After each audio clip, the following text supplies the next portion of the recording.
тий. Чи нөгөө нэг VIX дээр нэг жоохон хүмүүст мэдээлэл өгөөч. Одоо жишээ нь чи опшных гэж хэлээд байгаа боловч тэдний сарын тэдэн хүртэл өснө гэж хүмүүс бооцоо тавьсан. Тэр нь их болцсон. Эсвэл бол бага болцсон л гэж яагаад байгаа шүү дээ.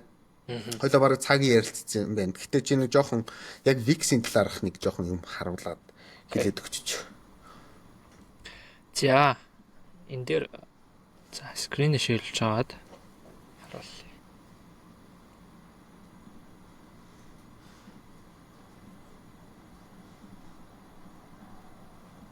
За энэ дээр харагдж байгаачлан надад бол одоо VIX гэдэг энэ индекс харагдаж байна. За энэ индекс бол ерөөсөө юуг харуулдаг? Гол одоо S&P 500 дээр болж байгаа энэ гол энэ компани ерөөдөө хөрөнгөний зах зээлийн савлгааг харуулдаг. Савлгаа хэр өндөр байна? Ерөөдөө тэр чинээгээр VIX одоо ингэж өсөлттэй. Одоо ингэж одоо зураас зурдаг л гэсэн үг. За ингэснээр за одоо энийг ерөөсөө өөрөө ч гэсэн юу гэж хэлж болдог? Айдсыг хэмжүүр гэж хэлж болдог. Одоо эднүсээс бүгд энэ том энэ зурцсан байгаа энэ хэсгүүдийг харвал энэ дээр одоо ингээд харуул яг тухайн өдөр маш том мэдээ, маш том үйл явдал бол болсон байдаг. Одоо жишээлбэл энэ ковидын үе харагдчихна. Ковидын үеийн зураас VIX индекс 65 одоо онолт дээр өссөн байна.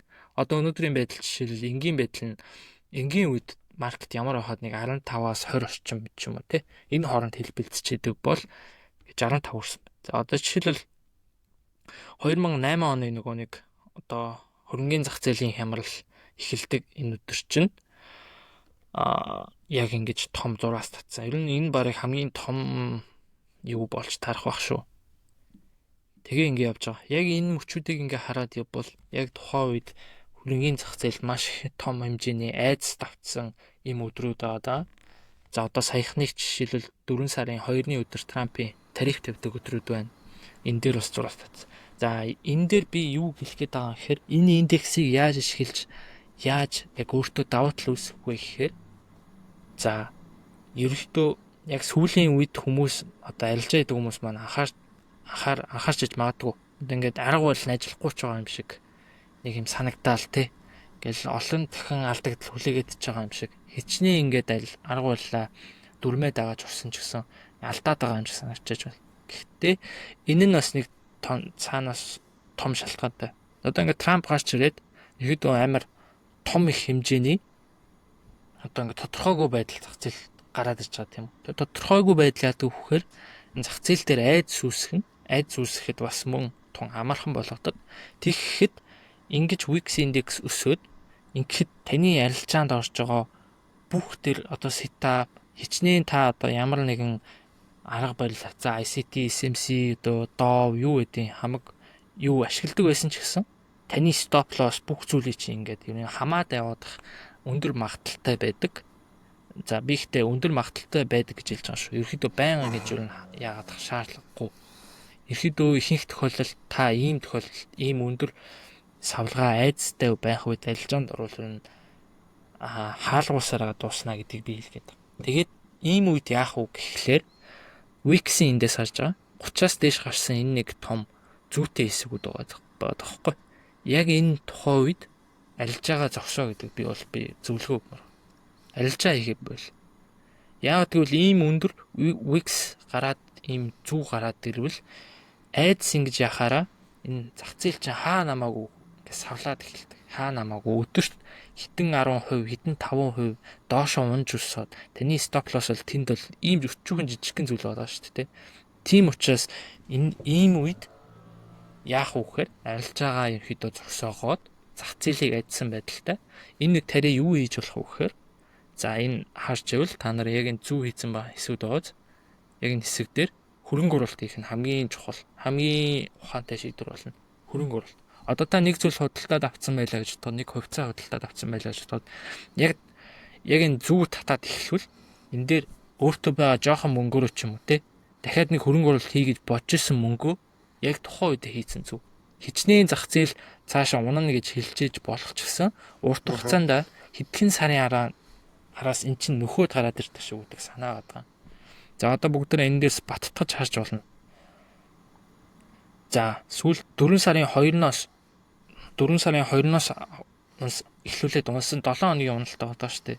Яг энэ тохиолдолд яг энэ уналтан дээр хөрөнгө оруулалт хийгээд за энэ Wix өссөн байх шүү. Хөрөнгө оруулалт хийгээд жоохон ч гэсэн худалдаж авсан бол өнөөдөр зах зээл хэдэн хувь өссөн байгаа бол буцаад 20% одоо ингээд босоод ирсэн биз дээ. Тэгэхээр бас ийм бас боломжууд гарч ирдэг. Leverage болох хэрэгтэй тий. Хамгийн гол нь leverage болох хэрэгтэй. Яг энэ үчиг савлгаа яадаг учраас leverage-гүй ихэд бол хөрөнгө оруулалт гэдэг шүү. Тэгэхээр тэгээд энэ дээр бас харж байгаа. Ковидын уналтын үе. За ковидын уналтын 3 сарын 15 баг. 3 сарын 15 30 тий 15 23 хавцаа. Яг энэ үед харвал бүүнөрөө S&P 500 хараалаа. Наад үед чинь нөгөө юуг бодлогын хүүг бууруулчихж байгаа. Тий бодлогын хүүг бууруулсан. Тэгээд яг энэ үеэс ингэж spike хийгээ гарч ирсэн энэ хэсэгт нь хөрөнгө оруулалт тэгээд нүдэн анаал авахад яг эндээсээ буцаад тий онохоор байгаа байхгүй. Яг тухайн 7 хоногт энэ бол тухайн 7 хоногийн Wix-ийг харуулж байгаа шүү. Тэгэхээр энэ Wix өсөж байгаа тохиолдолд зөвхөн хөрөнгө оруулалт их нь хамгийн ашигтай үйл явдал болж байгаа. За одоо энэ дээрээс бас харъя. Энд бас нөгөө нэг тухайн үеийн криптогийн унаалт нөгөө нэг баахан компаниудын дампууралт идэртэй бас давхцсан. Юу өндөр болоо, инфляшн өндөр болоо. Ёроолтын дай эхлээл ингээл энэ дээр 30-аас дээш гарч ирсэн тохиолдол болгон ёроолгоог бид нар харж байгаа. 10 сарын 13-нд юу болж байгаа шүү дээ. Инфляцийн мэдээ доошоо болж 2 дахь удаага доошоо болж гарснаар илүү нөгөөд одоо ер нь бол юуны макро мэдээллүүдийг хоёр улирал дараалал гарчих юм бол нэг бол хямрал, нэг бол одоо сайн талын юм болж ийн гэж үздэг байхгүй. Тэгээ наад 10 сарын 13 ч инфляц бууж байгаа гэдгийг баталсан гэсэн үг. Wix тийм өндөр байсан байна, зүгээр дугаа худалдаад аваа гэсэн үг байхгүй. Чи яг одоо яг наадхан дээр юу оруулаад иртээ? Метаг оруулаад иртээ. Би метаг л айгүй ярих дуртай. Бид нар нөгөө шууд нэмэх гээд оруулж байгаа. За нэмэх. За мета. Үш. За энэ дэш чинь мета яагаад байна? За энэ дээр одоо гарч харагдаж байгаа хаа. Тэр доотлын улаан хэсэг чинь мета шүү дээ те. Нөгөө Facebook компани $90 дээр үнэлэгддэг.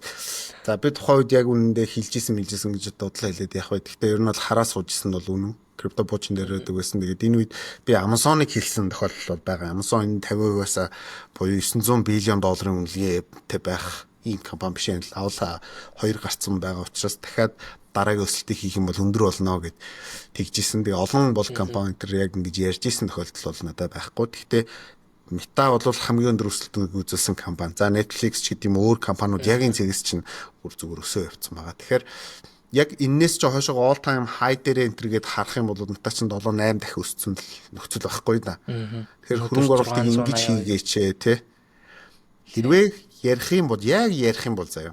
Наад үед чинь манай Монгол мөнгөтэй хүмүүсэнд байсан. Яг криптогийн дараагийн одоо криптогоос ашиг хийсэн хүмүүс эргээд крипто руугаа хийсэн жоохон гонигтай явдал байдаг байхгүй манай Монголынх.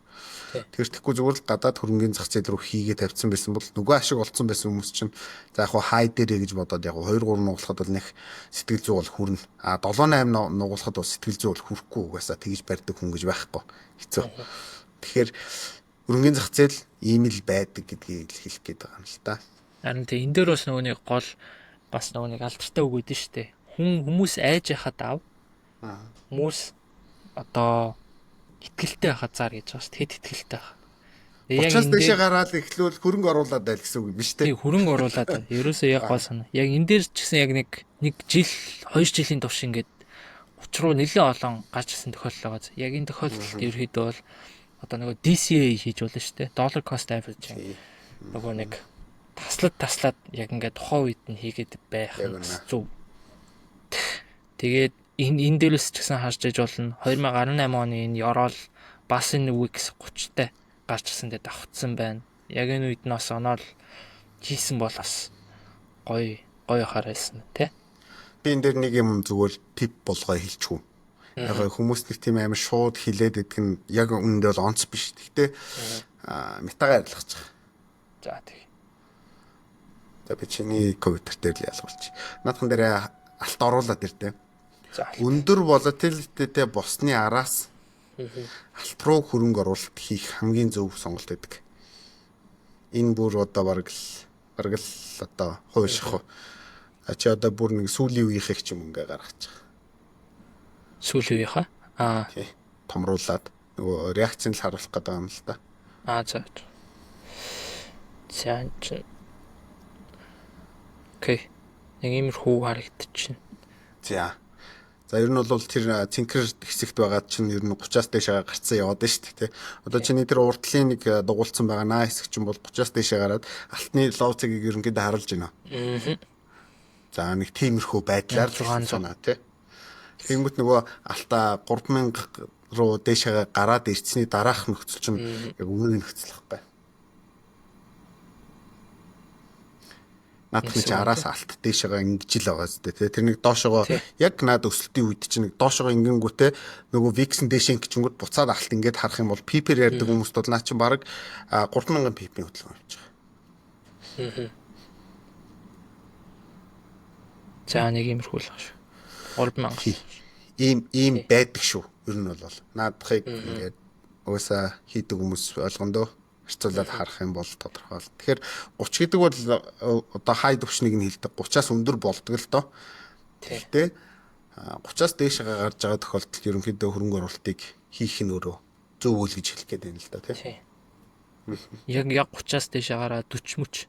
За яг 40-оос бид нар бол яг харлаа шүү дээ. Яг 42 гэдэг дээр ингээ оцсон хэсгүүд зөндөө байгаа.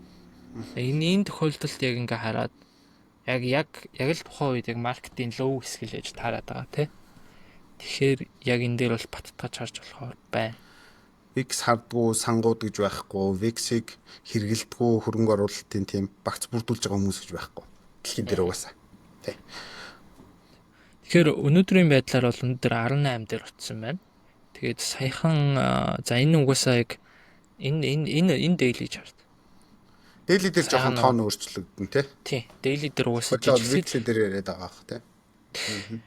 Тэгээд энэ дээрээс ингээ харж байгаа ч гэсэн ингээд энэ жоохон өсөлтч гэсэн нэг саяны дайны бас шууганаар бас болоод эхэллээ. За тэгэл ингээл хараад явчихна гэсэн үг. Тэгэхээр өнөөдрийн байдлаар ерөөдөө ингээд 30-аас доошоо тий. За нэг 20 15 хавцаа байвал арилжаа хийх нь илүү тохиромжтой. Яг тухайн үед за яг хөрөнгө оруулалт хийж болно л доо. Гэтэ арилжаа хийдэг хүмүүс маань яг арилжаа хийвэл илүү тренд илүү их цэвэр үүсдэг. Таны нөгөө нэг стоп лосс бүх арилжааны позицийг хамж авч явах нь илүү багасдаг л гэсэн үг. Тим санаа байна. Тэгэхээр яг тийм тухайн тохиолдлоо яг мэдэрдэг байх нь чухал гэдэг юм байна.